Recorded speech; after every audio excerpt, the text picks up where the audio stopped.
అందరికీ నమస్కారం అండి. ఒక తల్లి ఏడుపుని ఒక రాజకీయ పార్టీకి అంటకడతం ఎంత మటుకి సమంజసం కాదు.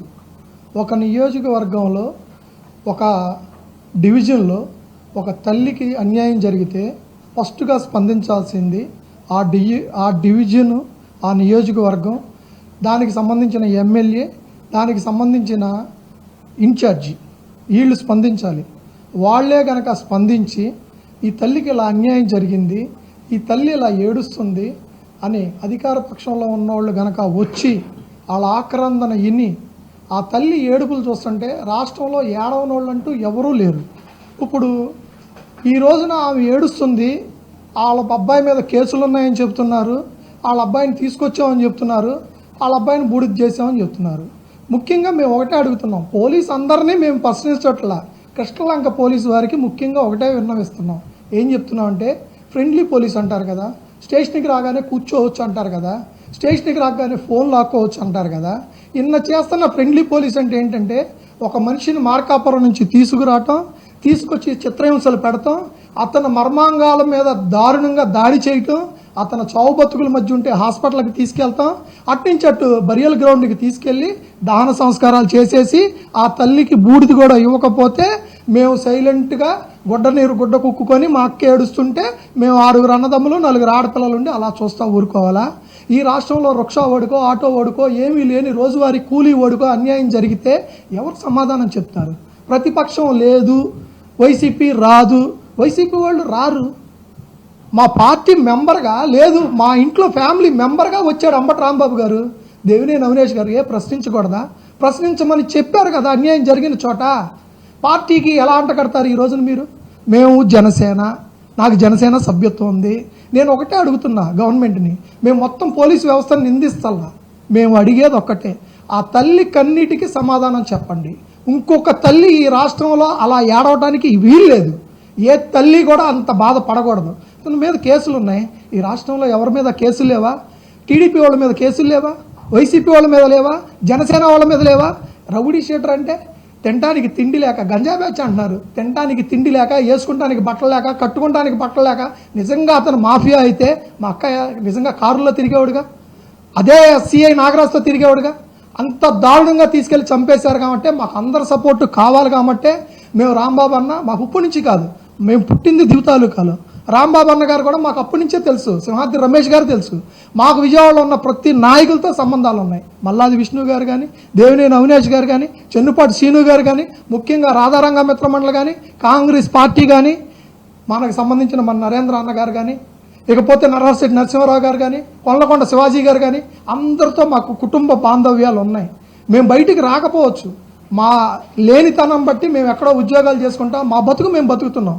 అలాంటి ఫ్యామిలీలో ఒక తల్లికి అన్యాయం జరిగితే వీళ్ళందరూ వచ్చి మాట్లాడటం తప్ప? ఇది వైసీపీ మీద నెడటం తప్పు అని నేను అంటున్నా. మీకు చేతనైతే ఎంక్వైరీ చేయండి, సిట్ చేత విచారణ చేపించండి, నిందితుల్ని అక్కడ ఉన్నటువంటి పోలీసు వారిని 302 కేసు కట్టండి, తీసుకెళ్లి సబ్ జైలుకి వేయండి. సాయికృష్ణ అంతకుడే, మరి మీరేంటి బుద్ధిమంతులా, గాంధీ మహాత్ములా? అతను చేసింది తప్పే, మీరు చేసింది కరెక్టా? మేము ప్రశ్నిస్తున్నాం, ప్రశ్నించమన్నారుగా, ప్రశ్నిస్తున్నాం. సమాధానం చెప్పాల్సిన బాధ్యత గవర్నమెంట్ మీద ఉంది. మేము అడిగేది ఒక్కటే, మాకు అన్యాయం జరిగింది, ఈ అన్యాయం ఇంకో ఆడపిల్లకి జరగకూడదు, ఇంకో తల్లి ఏడవకూడదు. ఈ రాష్ట్రంలో జరుగుతున్న అకృత్యాల మీద నిలదీస్తాం. ఎవడైనా సరే సమాధానం చెప్పి తీరాల్సిందే. అందరికీ నమస్కారం. ఇక్కడ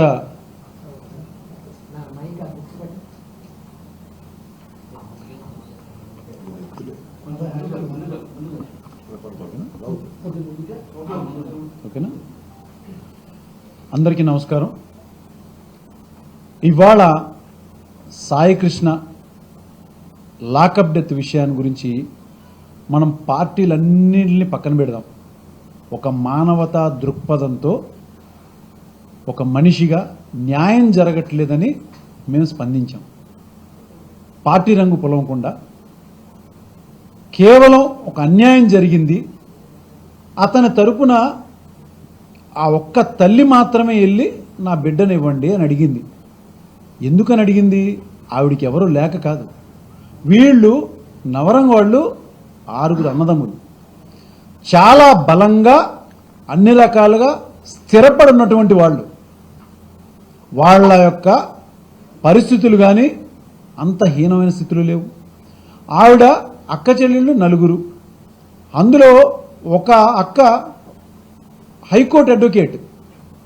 మరి వీళ్ళందరికీ కూడా ముఖ్యంగా వంగవీటి కుటుంబంతో ఎప్పటి నుంచో సంబంధ బాంధవ్యాలు ఉన్నాయి. ఇంత బలగం పెట్టుకున్నా కూడా తల్లి విజయలక్ష్మి గారు చట్టం మీద గౌరవంతో నా కొడుకు తెలుసో తెలియకో ఒక కేసులో ఇరుక్కున్నాడు తన స్నేహితుల వల్ల, అది ఇంకా ఎక్కడా కూడా ప్రూవ్ అవ్వలేదండి. అతను ముద్దాయి మాత్రమే. ఆ ముద్దాయికి సంబంధించి ఈ ఘటన జరిగి కేవలం 6 నెలలు అయితే ఎక్కడా దానికి కనీసం కోర్టులో కన్విక్షన్ ఏమైనా పడిందా, అతనికి శిక్ష ఏమైనా పడిందా?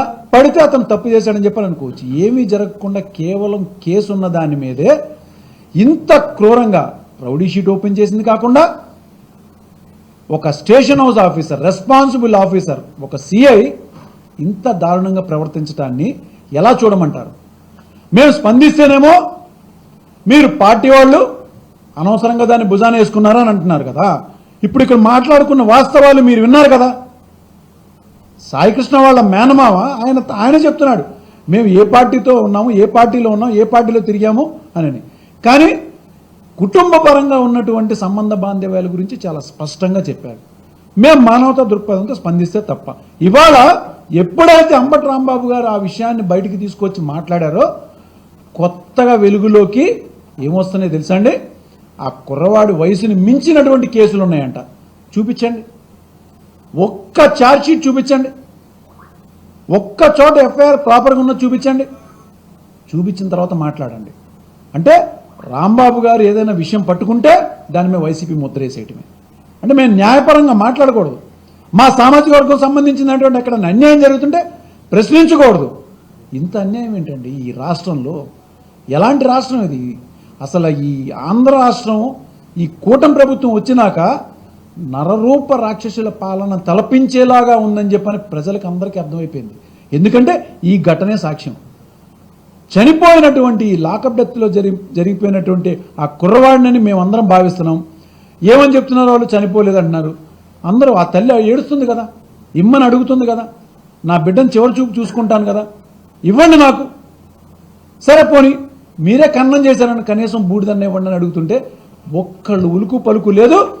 ప్రభుత్వం వైపు నుంచి ముఖ్యంగా హోంమంత్రి గారు ఈ విషయాలన్నీ పక్కన పెట్టి ఇంకా వేరే చాలా విషయాల్లో ఆవిడ చాలా బిజీగా ఉన్నారు. ఆవిడని అసలు కదిపే ప్రసక్తే లేదు. ఆవిడ ఇతర శాఖల మీద చాలా ఎక్కువగా బిజీగా ఉన్నారు. దీని మీద న్యాయం జరగాల్సిందే. ఒకవేళ మీరు వైసీపీ ముద్ర వేసినా, పార్టీల ముద్ర వేసినా ఇది పరాకాష్ఠకు చేరింది. ఓర్పు సహనం కోల్పోయిన ఆ కుటుంబానికి తప్పనిసరిగా మేమందరం అండదండగా ఉంటాము. ఇది పార్టీ ముద్ర వేసిన మా కుటుంబంతో రాధారంగా మిత్రమండలితో వీళ్ళు ఎప్పటి నుంచో అనుసంధానమైనటువంటి వీళ్ళ అన్నదమ్ములు కానీ, వీళ్ళ కుటుంబ సభ్యులు కానీ, ముఖ్యంగా వీళ్ళ నాన్నగారు కృష్ణ గారు మా రంగాబాబాయ్ గారితో తిరిగినటువంటి వ్యక్తి. వాళ్ళు ఏ రోజు కూడా తప్పు చేసినటువంటి వ్యక్తులు కాదు.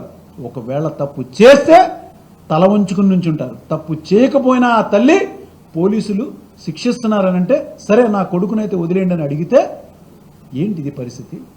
మేము చెప్తున్నాం ఇవాళ ఎవరు ఏం చేసినా దీనికి, ఈ ఘటనకి న్యాయం జరగాల్సిందే. ఆ సంబంధిత అధికారుల్ని తప్పనిసరిగా శిక్షించాల్సింది. దీని వెనక ఉన్నటువంటి పార్టీ నాయకులు కూడా దీనిలోకి రావాలి. వాళ్ళందరి పేర్లు కూడా ఎక్కించేంత వరకు నిద్రపోము. తప్పనిసరిగా పోరాటం చేస్తాం.